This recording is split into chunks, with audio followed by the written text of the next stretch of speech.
bum, bada bum bum, bum, bada bum bum, bum, bada bum bum, doo bum, bada bum bum, Dice, bum bum, rolls, bum bum, dragons, bum bum, trolls. Dadventurous. All right, welcome to Dadventurous, I Cookie guess. Time Adventures. Wait, what? With the dad who eats cookies. We're pivoting. We're going to do a whole new show now. It's just ASMR of me eating cookies. Just kidding. No one would listen to that. All right, welcome back. Don't let the mom listen to that. Oh, yeah, she'd go crazy. She hates the sound of the dad eating. Of anyone eating. Yeah. All right. Are you ready to jump back into the story? Into the tales? Into the... Unknown! Maybe? Something like that? Yeah, I mean, I guess what's gonna happen next is unknown, except to the DM. I really don't know what I'm doing. Every week, I put a dartboard on the wall with, like, plot things on it, and then I just throw a dart at it, and then we just go from there, I think. I don't think that's how you do it. What? You don't even have a dartboard. It's in my mind. All right. Recap time. Also, hey, you out there, listener. Good work. Oh, I thought you were talking to me. Good work listening to our show. We appreciate it. It's awesome. I don't know. I mean, it's awesome. And we appreciate your continued Support? patronage? Wait, no. Not patronage, not no. patronage. We're definitely not No, getting any no, money. No. But regardless, we're having a good time. Are you ready to finally jump back in to Scarlet Hill? To the recap. To the recap, and then to Scarlet Hill. Yes. Alrighty then. Welcome back to Elsewhere. Last time on the campaign, Kea finally got out of a fight with a globule, a slimy shape. It was a gelatinous cube. A gelatinous cube. And it had a cube inside of the It cube. did. It had a cube in a cube, and you rescued your friends, Maude and Beryl. You and Flibbit were able to fight the thing off, turn it into a non-cubical shape of goo, and you found the cube inside. It was the Rubik's Cube of mist and fog. That's right, and Beryl's thinking it might be something that would be pretty helpful for the old airship. And so you guys used it to cloak your approach to Scarlet Hill. We were just a very, very fast cloud. You were. And as you made your way along to Scarlet Hill, you saw that the city itself was massive, the biggest city you've ever seen, sitting on a hill of these red flowers, these beautiful scarlet flowers. What were you calling them? Maroon blooms? Maroon blooms, yep. And you made your way to a secluded landing spot where Beryl disassembled the airship, put it away, made sure none would be able to take it, to do anything with it, and then you made your way towards the city. On the way, you came across two arguing trolls over a tiny creek bridge. That was probably like 10 feet It was long. about 10 feet long, and they argued, and eventually they argued so much that you just walked past them and continued on your merry way. Well, I forget made what it they skippable. I did, and that was the whole point. It was very funny because I wanted you to be able to just walk past it if you wanted to. Or talk to them. I don't even remember what their names were. I don't think made them up on the were. spot. And you started to make your way up towards Scarlet Hill. There was an archway as you were approaching, and there were guards of the Bloodhound variety. You had told Flibbit to go up and over the wall to go into the city more stealthily, but Because he's a little more noticeable. not something you see every day. Yeah. And you... Being a flying, tentacled, gooey creature. Yeah. And you started to make your way towards the city. The big archway was there. It was an open door. You were able to get right in. And I believe the last thing we did was you looking upon Scarlet Hill with Beryl and Maude at your sides. I didn't make it past the guards. Well, yet. no, but you're looking through the archway, yeah. And you knew that there's a market nearby that you guys were going to meet. Flibbit. Back up with Flibbit, because it would be a bustling place where you could blend in. And that's where we are now. Beautiful, beautiful day. Beautiful day. Sunny. Kind of like midday. You know, timing-wise, Czar, a day away, 2 days away. You're not sure exactly. You don't know what kind of time he's making. And you know that Harwick Thistle and his band of angry townsfolk were making their way up here to have words with Czar Bloodhoof. Words. With him and his bloodhounds causing problems. And they were going to arrive in, what did you say, with the time that it took us to get here? About 4 days? 3 days? 3 or 4 days, yeah. Okay. Yeah. A little after Czar, but they're Okay. coming. They're coming. Czar's gonna get what's coming to him. Maybe, I don't know. And so this is where you are, yeah. A little bit of breeze blows by. You got the flowers all kind of wiggling in the breeze, all pretty. A couple flower petals fly by your face. I'm sorry, just the way you said wiggling. I couldn't think of the more like poetic word, so flowers wiggle. They can wiggle. And the flower petals go past your face. And Tickle my nose. Flibbit hung to the trees, and as you guys approach the guards, one of them steps forward. We'll say he's a big burly dwarf, big beard hanging down. So when you say big burly dwarf, you mean he's shorter than me? He's shorter. He's probably about your height, but he's probably about almost 3 times as wide as you. Oh, okay. He is massively stocky. Okay. Big old muscles, bulging tattoos on his arm, big mustache and beard. And he goes, "Oi! What you doing there?" And about that time, out of the corner of your eye, you see Flibbit sneak out from behind the trees and head towards the wall. I say... You can imagine him going, do, stealth, do. Okay. And the dwarf goes, "Oi! What you want?" Me and my friends here have come to visit Scarlet Hill. Trade, visit, What, you never been to some other city? Why you want to come here? It's the biggest city in elsewhere. It is, isn't it? It's... You're dang right it is. it's on my bucket list. Roll me a deception check with advantage. That was pretty good.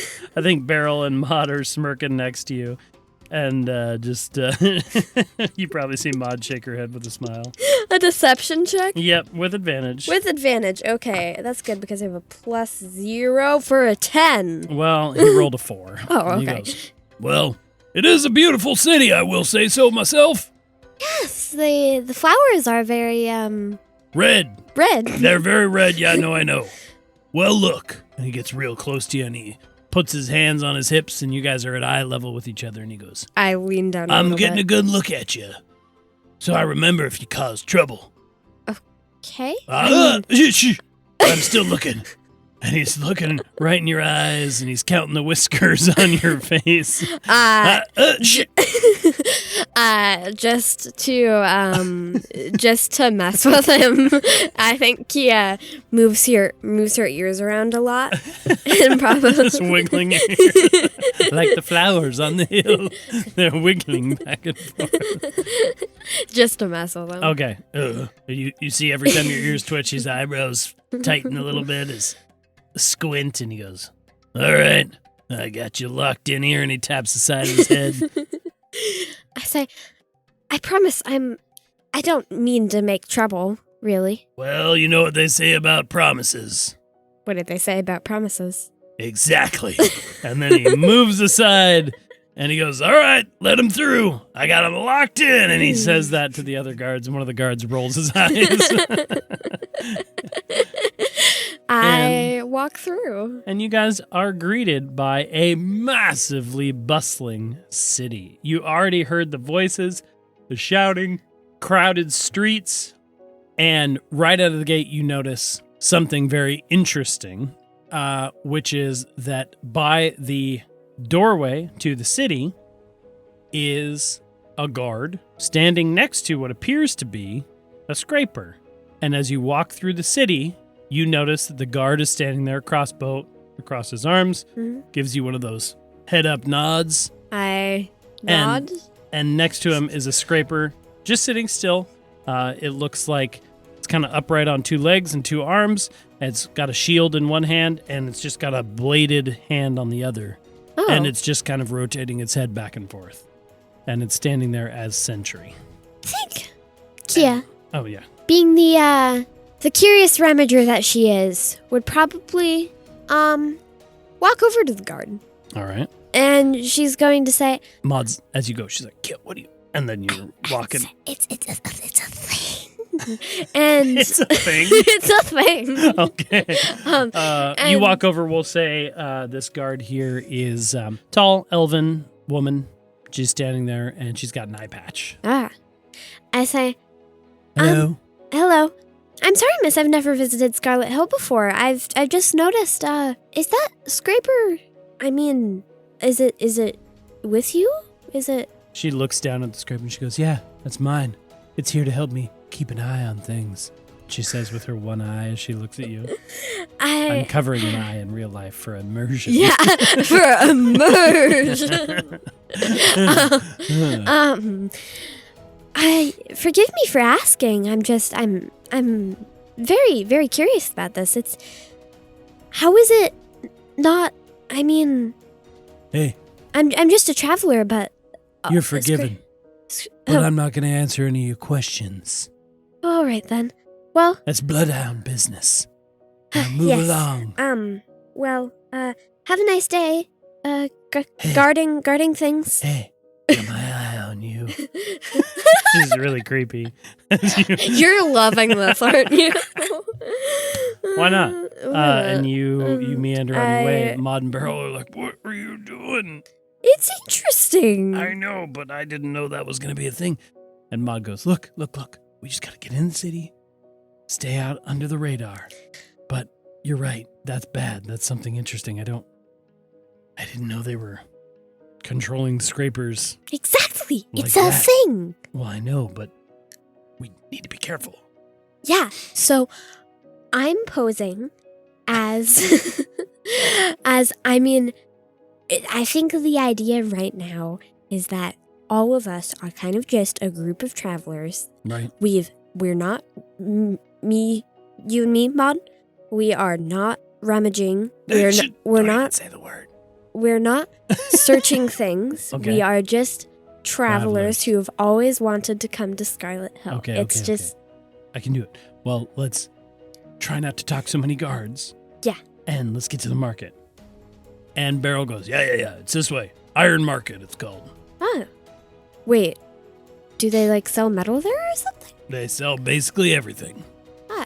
It's been a while since I've been in, though, and I Alright. didn't know about the centuries either. All right. Let's move in, and maybe we'll see if we can find your squishy friend. Yes. Let's go find Flibbit. Okay. You start making your way down this busy main street.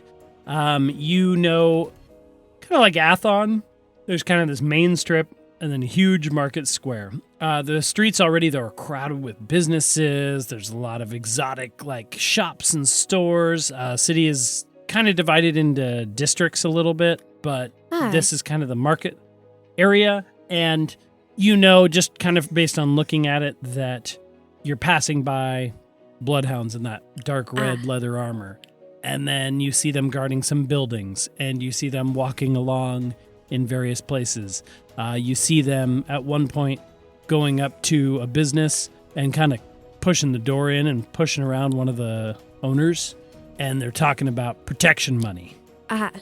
And that's kind of the vibe you get. It's not that it's a pleasant day. It's a beautiful day. There's a lot of people. People seem to be going out about their daily lives. But people are like giving the bloodhounds a wide berth. Okay. And they get a little bit of a second look. So they're definitely the law in the city, but it's a little bit unhinged in the moment. It's law, but it's not. It's not good. It's law, but it's not organized law. Yeah, these guys' moral compass maybe doesn't point all the way north, we'll say that. All right. You start making your way down the street, and as you look up, you see a sign, and a lot of like metallic buildings here. Mostly you've dealt with wood and stone and stuff like that. A lot of these buildings seem to be thrown together with with metal plating. Oh. A lot of it kind of copper in color. And this is, you look up and you see a sign for Copper Alley. And so you're making your way down Copper Alley, and something catches your eye out of the corner, and you see the sign, a very familiar sign of a store. It says, Goods Enough. And you see a very, very large store front. Oh. Way bigger than anything in, whatchamacallit, Briarport. Oh, wow. Mhm. I think Kea, kind of, how many people are nearby? I mean, Just like- dozens. Okay. Dozens and dozens of people. There are dozens of us. Dozens, I say. Exactly. I don't know why I just thought of That was that. genius. Wow. Yeah. I think Kea nudges Maude and Beryl and points to the Goods Enough store. And Beryl rolls her eyes. Oh, God, another one? Thought we were done with these things. Posing as travelers. Well, I know. Doesn't mean I can't be an annoyed traveler. True. But, and Kea starts walking over to the Goods Enough store. Oh, boy. All right. Hey, maybe I'm going to head to the market, All right. Beryl says. She's like, I don't want to go in there. It's fine for me. If you find Flibbit, keep with him. Yeah, no, I'll go look around. Meet me in the Iron Market later. Okay. Maude? After you. All right. Should we come up with names? Names? I mean, I guess Czar doesn't know our names. Well, Yeah, I he mean- does you, though. So, I mean, Maybe. yeah, but we just gotta be careful, I think. yeah, we should be fine. All right. Kea walks into the Goods Enough store.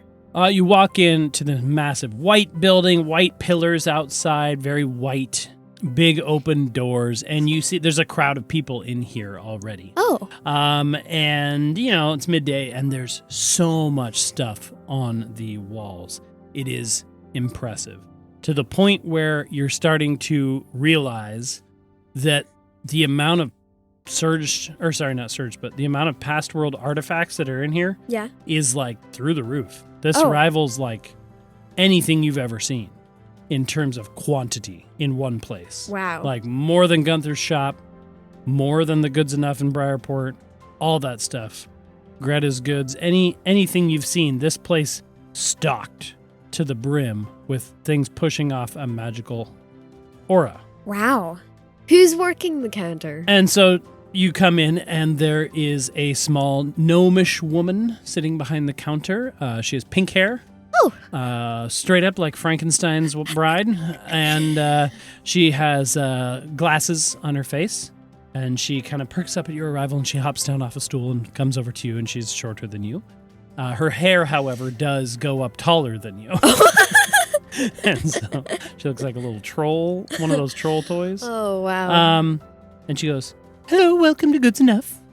What brings you in today?" Just, visiting the city for the first time. For the first time. Yes. First visit to Scarlet Hill. I must say, it's very pretty. Yes, one of the most beautiful cities in the land. What are you in Goods Enough for? A Bloodhound affiliate? Sorry, I have to say that every time. Not really. It seemed, the stuff in here seemed so interesting. I couldn't help but come in. Oh, yes. There's so much stuff. It's wonderful. It's fascinating. We have so many visitors come every day, and our stock just keeps coming in. The Bloodhounds provide, and so we are able to provide you with everything you need. What are you looking for today? And you start looking around. There's armor, there's weapons, there's items, there's potions, there's rings. You kind of look at what you're thinking might be catching your eye, and I can load some stuff up. But mainly speaking, you start looking at this stuff, and can you please make for me an perception or investigation check? Yeah. Just whichever one's better? Or? Yeah, whichever one you want. Perception would be for like the whole thing, or investigation would be like going over to one thing and investigating it. Perception. Okay. 4. Woohoo! 22. Oh, I thought you said 4. No. 22. I rolled a 17. I have a plus Yeah, 5, so. you're not sure exactly what it is. It's probably just a little bit of what you know about the Bloodhounds and what they've been up to. But as you're looking around the room and you're seeing some of this stuff, it's a little too clean. It's a little too perfect. It's a little bit like they didn't really work for it. Yeah. And you're getting the idea that more than likely this is stolen stuff that they're reselling. Yeah. And probably the whole store is like this. Yeah. And those shipments that they're getting in to the store Are coming from other people's hard work. Is there anything that looks interesting? I mean, yes, but I kind of need you to narrow down a little bit of like direction. Are you thinking item, equipment, weapon? Items, I Okay. guess, first? Okay. So you see a couple things that kind of catch your eye. You see a pair of bracers for your forearms, which is pretty cool. They're kind of gold in color. They have some engraving on them. Fancy. You also see a horn. Like a drinking horn or like No, a, like a blowing instrument into horn? horn. Yeah. Okay. And then you also see some instruments and an amulet as well. Does everything in here give off a magical aura or is it, This is a magic item shop. Well then, I think Kea would go over to the amulet. Amulet? Okay. So, as you go over and look at it, it's on a chain necklace, and as you look a little closer, sitting in the middle is kind of like the top of a pop can shape in the Really? middle, and then some like beads going up it. It very much looks like someone randomly made it. Oh. However, she comes over with you and she goes, yes, this is an amulet of health. Metagame. Your constitution score is increased to a 19 while wearing this amulet. Ooh, wow. What's my constitution? My constitution is currently a 14, so. Yep, so it gives you a lot of health, Wow. a lot of stuff, but not cheap. Yeah, what's the price tag? You see a price on it, and she says, this one here is 1,000 gold pieces. Wow. Uh-huh. I guess I don't know how much you... not a lot. I have 269 gold. Yep. And 21 silver. So. You have to find a way to get some gold or 296 sell some stuff gold. or whatever, but this one, not quite catch your eye, maybe a little too... A little expensive. We have little some, expensive we or have a some little... rings over here as well that might be more in your price range. Sure. What's... Are you interested in checking those out? Yes. Okay, come with me this way. And she wanders blah, blah, blah, blah, wanders you over to a wall with a bunch of gemstone colored rings, diamonds, sapphires, all this stuff, different bands of different types. She says, well, first we have our resistance rings, and some of them are look like old wedding rings. Some of them look like they are mood ring style, change color, kind of like Flibbit. One of them is a plastic spider on a ring. Wow. And she goes, these ones will help you be resistant to something a little bit more. It's kind of your choice as to which one would cover which thing. And then we also have this little one. And she pulls out a ring with a little feather engraved on it. And she goes, and this is the ring of feather falling.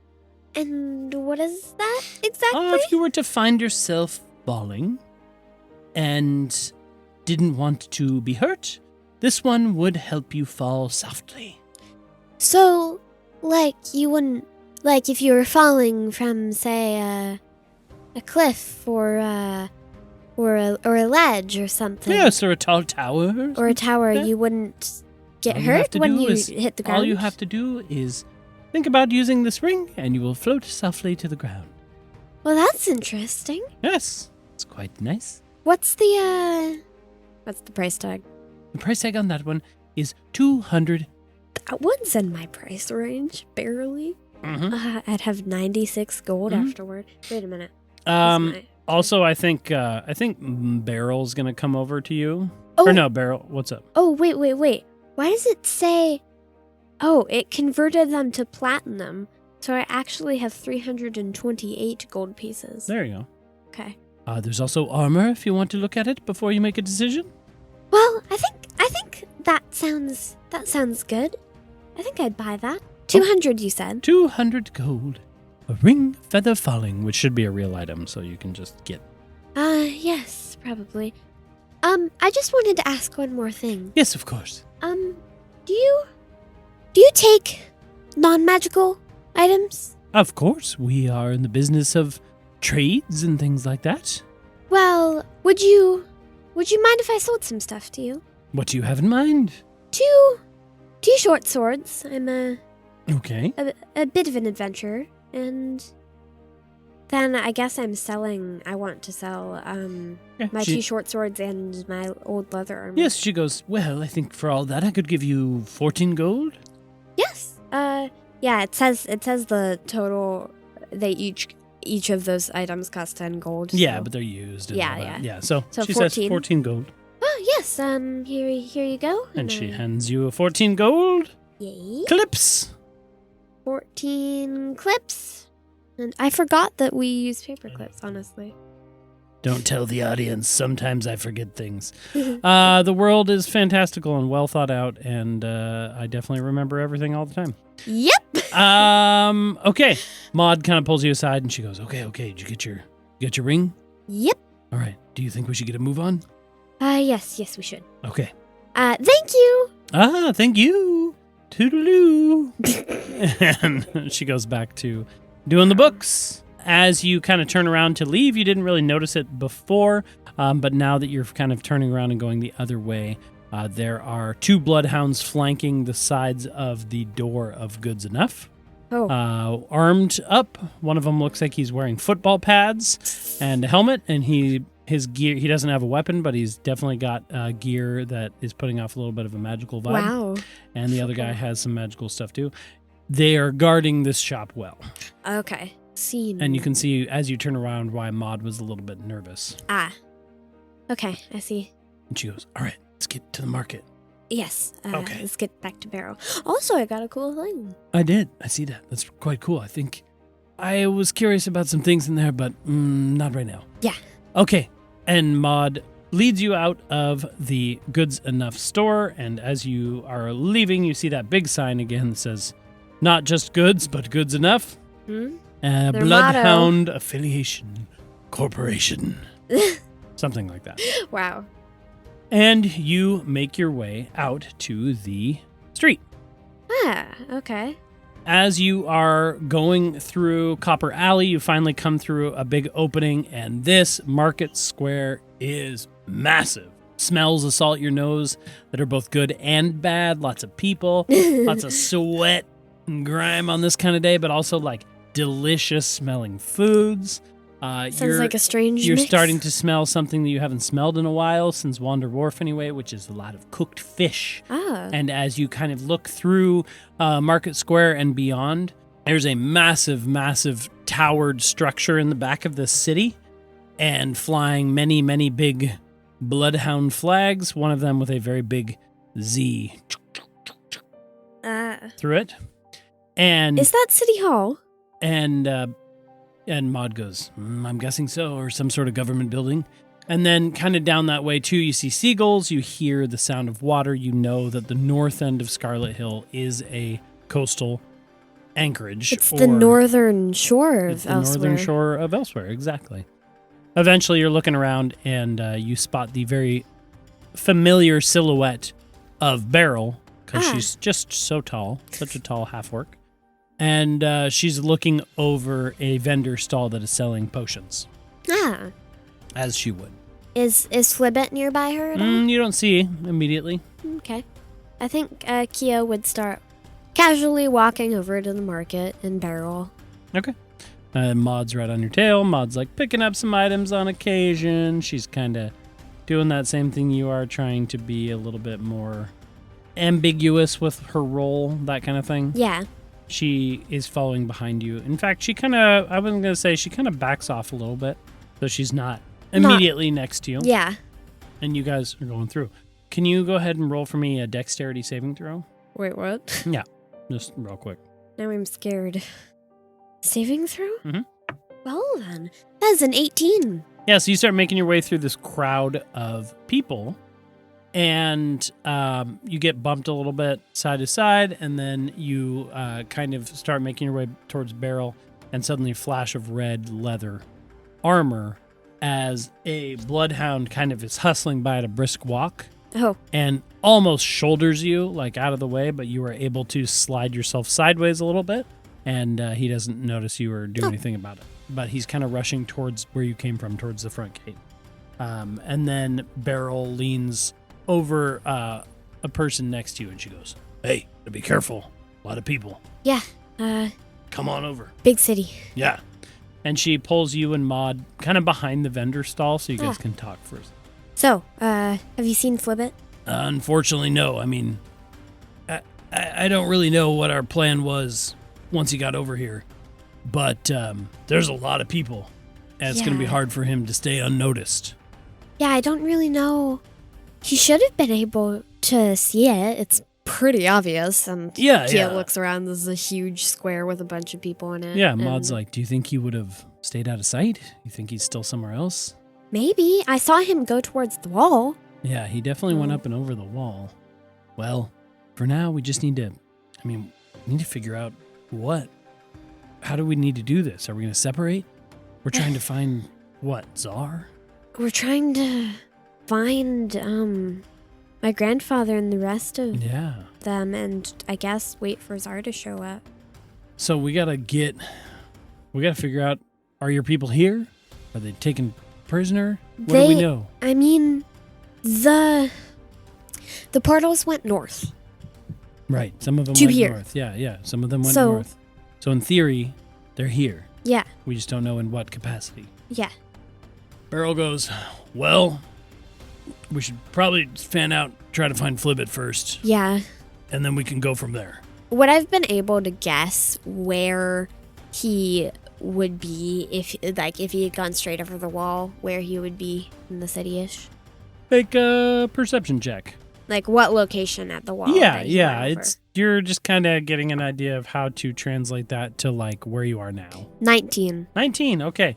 Beryl and Maude go, "All right, let's divide. Yeah. I'll go north, you go west, and Kea, which way you're going to go?" And you kind of looking at it, and you think to the east would be that direction. I'll go east. Okay.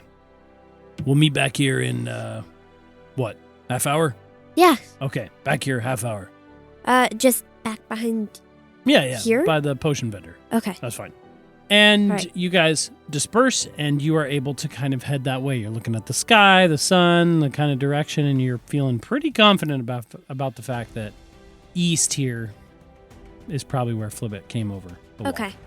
You start walking through, and just crowds of people. You walk past another vendor. He's selling like some sort of meat on a stick. You walk past a crowd of people. Some guy holds out a cup to you to look for change.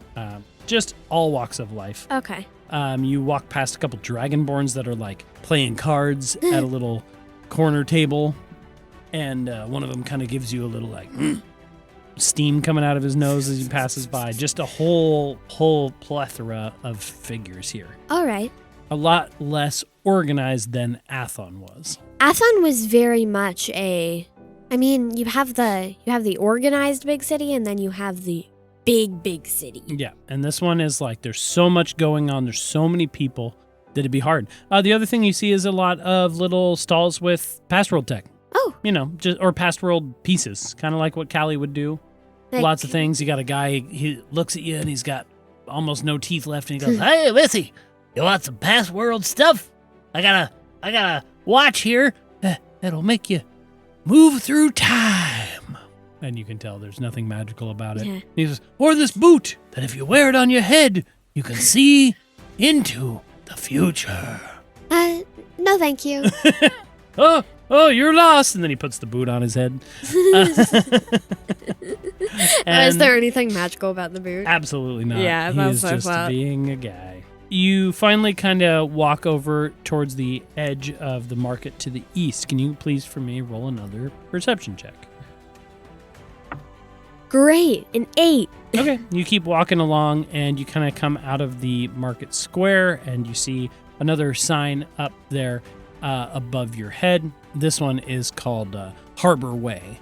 And you kind of look down it and you see it curves and it kind of heads northeast a little bit. You get the idea maybe this is heading towards one of the marinas or something like that. Oh, okay. Maybe not the main shipping area, but the harbor. If the buildings in Copper Alley were all kind of copper plated, what is the Harbor Way buildings as you start look coming like? down here, you start noticing a lot of wood. They're kind of set up in districts a little bit. Yeah. This one's a lot more wood, a lot more cloth, kind of things of that nature. Ah. A little more like oceanfront Yeah. kind of vibe, piers and things. Even the walkway down further, as you see where the corner turns, looks to be a pier Oh. of some kind, and you can see some water down this way. Oh. Yeah.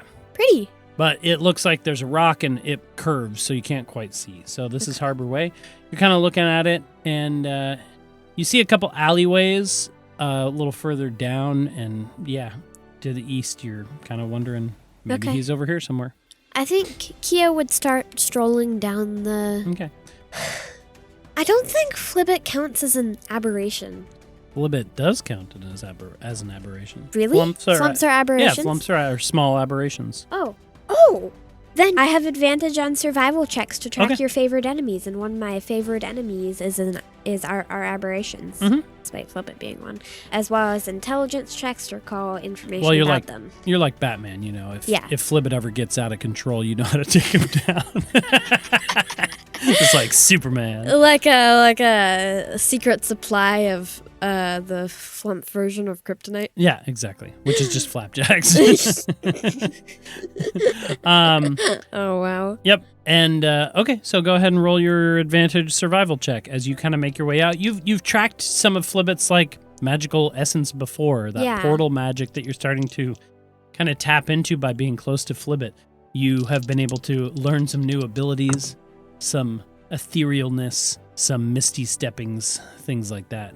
A 12. A 12. Okay. You start making your way down Harbor Way, and you kind of you look down the first alley, nothing. You look down the second alley, nothing. You start coming to the third alley, and you're getting kind of a sensation of something down this alleyway. Some sort of familiar, maybe it's Flibbit, you're not quite sure, but you're getting a ping off your internal radar. Okay. Down this alleyway. As you peek down it, it's dark for the middle of the day. The sun's kind of not hitting it at all. I have dark vision. I know, but it's darker. Yeah. And there's kind of like cloth hanging, like people have clothes hanging up above. Okay. And so it's just blocking off a lot. But you look down this way and you see at the end there is a partially ajar door. Oh. I think Kea would look down the alleyway and probably... How many people are around? You know, on Harbor Way, there's a lot of people walking by, but there's nobody in the alley. Okay. I think Kea would probably just slip into the alley. Okay. You slip into the alley, and it gets quiet pretty quick. You start going down and getting out of that hubbub. Mm-hmm. Gets things quiet. The clothes up above, quieting things down too.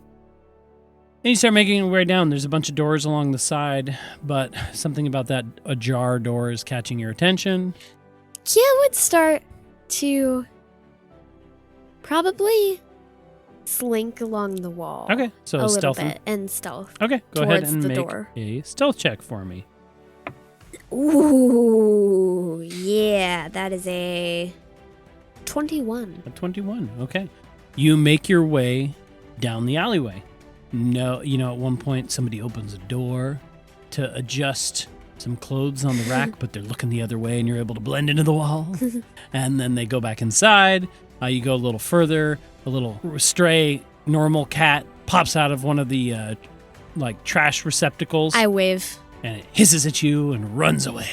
I hiss at it back. Yeah, and then once you hiss at it back, it makes a trilling noise and comes over and rubs your foot because cats, no one can understand their logic.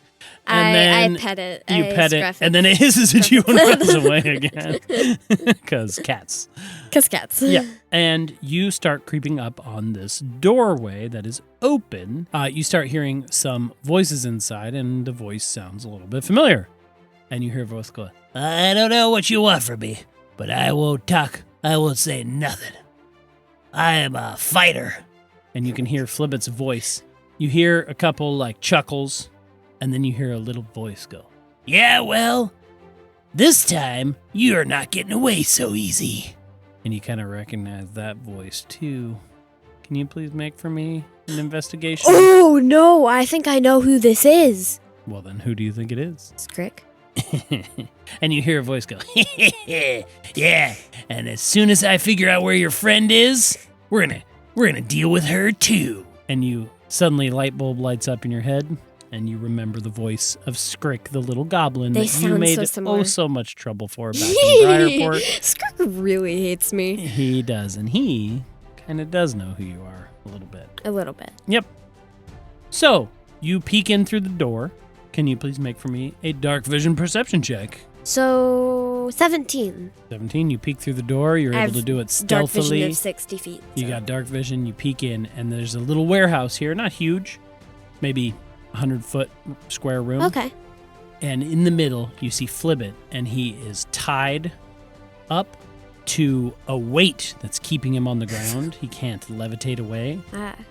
I was about to wondering if you were saying Taiducho, because that would be floated really away. funny. Yeah. No, he's tied up. And in front of him is Skrick, the little goblin, the little orange goblin, a bloodhound next to him, and 2 scrapers flanking them. Oh. And Skrick is up there pointing a little finger at him. And he goes, now, tell me where she is. And Flibbit's like, never! She'll find you and she's going to defeat all the bloodhounds. And I'll watch and I will laugh. And they'll eat flapjacks in victory. And he's being very defiant. Wow. Oh, that's so sweet. Great. How dark is it in here? Dim light. There's a skylight letting in some light up above. And What? some windows, but no light source. What counts as lightly obscured? Well, I don't know what you're going for, but I'll take it. You know what I haven't used in quite a while? What's I that? haven't had cause to use because I've always been moving around. Yeah. I haven't used my scarf. Shrouding. No, you have not. Not really. It says, while you are in an area that is lightly obscured, you can hide as a bonus action, even if you are being directly observed. Okay. So So you have, even if you're being directly observed, you can hide. That's cool. So what's your game plan here? You base this off of the Nature's Mantle ability. So while you're in an area, you can use a hide. Okay. Yeah, it never says anything about movement, so I didn't know. So basically, yes, you can't do it while moving, Okay. but you don't need to hide behind something To if it hide. is obscured slightly. So basically, you could attack, move, hide, and they might know the general area where you are, but they might not be directly able to observe where you are exactly. Okay. So, yeah, it's kind of like, speaking of Batman, it'd be kind of like stepping into the shadows, and people have a general idea of where you are, but maybe not exactly where you are. Okay. So, yeah, there you go. That's how your shroud works. All right. Well, I will say most of the light is coming in through a skylight straight down to where these guys are standing. So in the middle of the room, we'll call it normal light, but the outskirts of the room and where the door is dim light. Right. Are the scrapers looking toward Flibbit, or are Everybody's looking towards Flibbit right now. Okay. I think he is going to move in, Okay.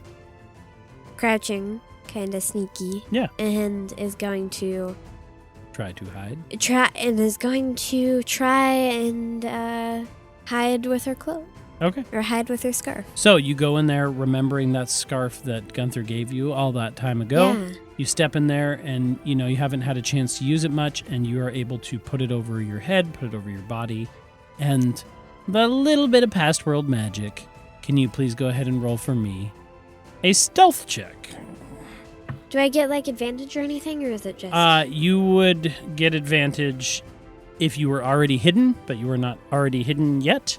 However, I will tell you they are not looking your direction, so their perception is quite low. Okay.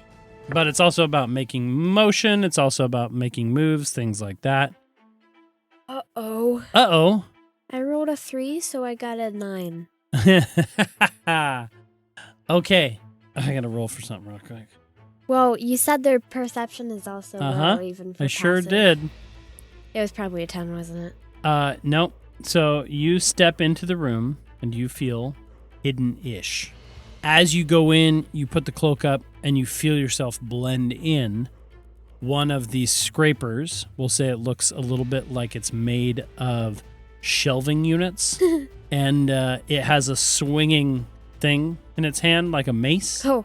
And as you look a little bit closer, it's just a bowling ball on a chain. And it perks its head up towards you, makes a little chirping noise, and spins your direction and starts rolling kind of towards you. It also got a 9. Oh. And so what I'm going to say in this moment, just for funsies, let's do a roll-off where it's dice v dice. Okay. You're hidden or you're not. Ready? Yeah. 3, 2, 1. 16. A 6. Ha! And so the thing comes over your direction. You stay hidden. You're breathing softly. And you're not sure if it's working. And the scraper looks around a little bit, goes over to the door and closes the door. Closes you in. And then returns back as Flibbit is turning a dark red color, which you have not seen. He's like, yeah, you can't do anything to me. My friends will come soon. They'll rescue me. And then you'll have what's coming to you. Gobby. Gobby. That's what he called Skirk. Yep. Gobby. Yep. What's the other bloodhound? The other bloodhound is just a tall human. Okay. Has a hat. There's a hat. What type of hat? A wide-brimmed hat. Like a sun hat. I don't know why.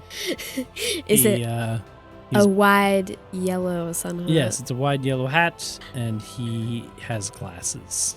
I'm sorry. I just thought of our other campaign.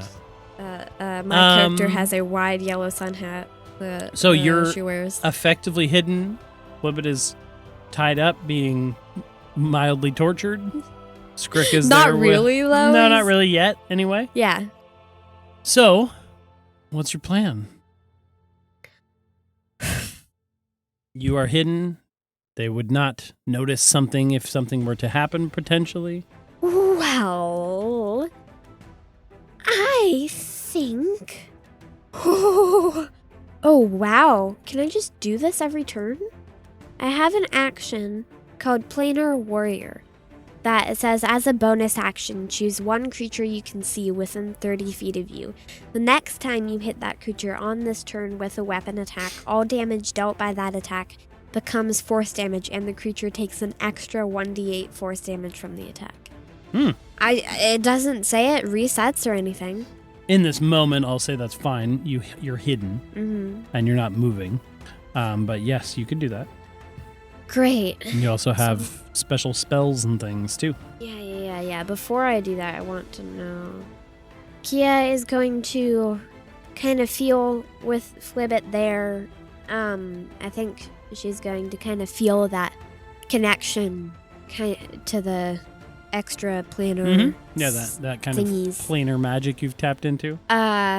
Kick up a little bit again, and she is going to focus on Skrick. Okay. And is going to kind of look him over. She's seen this guy before and is going to activate that. Planar warrior. So you feel a surge go through you. Some sort of extra oomph. As you keep your eyes on Skrick. And then Kea is going to draw her bow. Okay. And it has plenty range. Wait.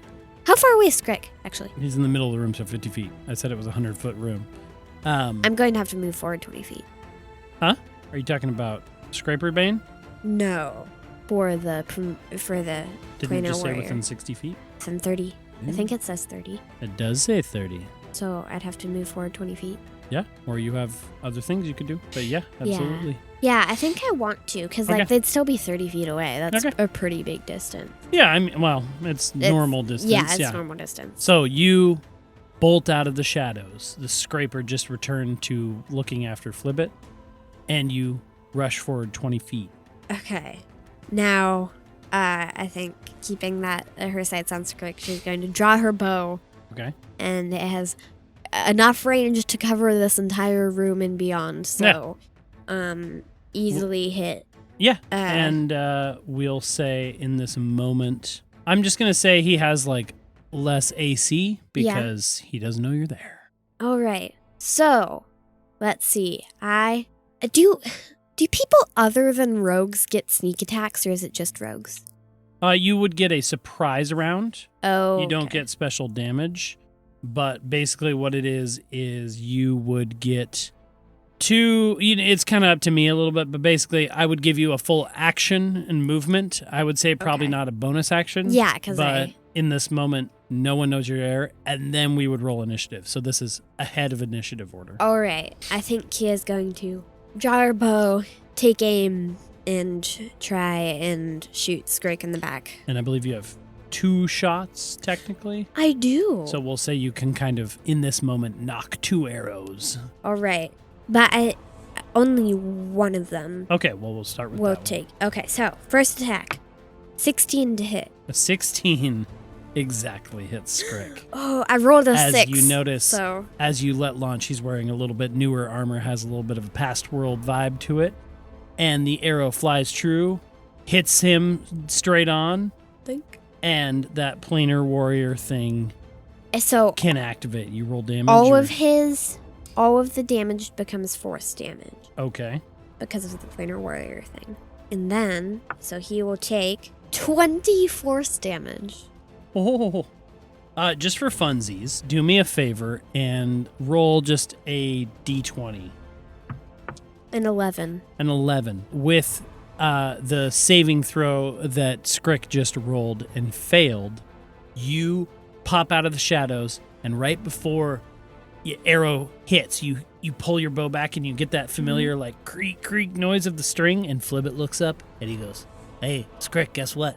I found her for you." And then the arrow flies forward right as Scrick goes, "Ah!" and hits him, and a force blast launches him past Flibbit about 10 feet forward. Yay. And we're going to say, we'll save initiative for next time. As Scrick gets up and he goes, "Oh, now it's going to get interesting," and pulls a little wooden handled hammer from his belt. Oh, I thought you were going to say like a wooden sword or something. Yeah, wooden sword. And actually, yeah, we'll say he pulls a wooden sword, but it's glowing with past world energy. And that's where we're going to end this week's episode. Next week, we'll deal with your Scrick battle.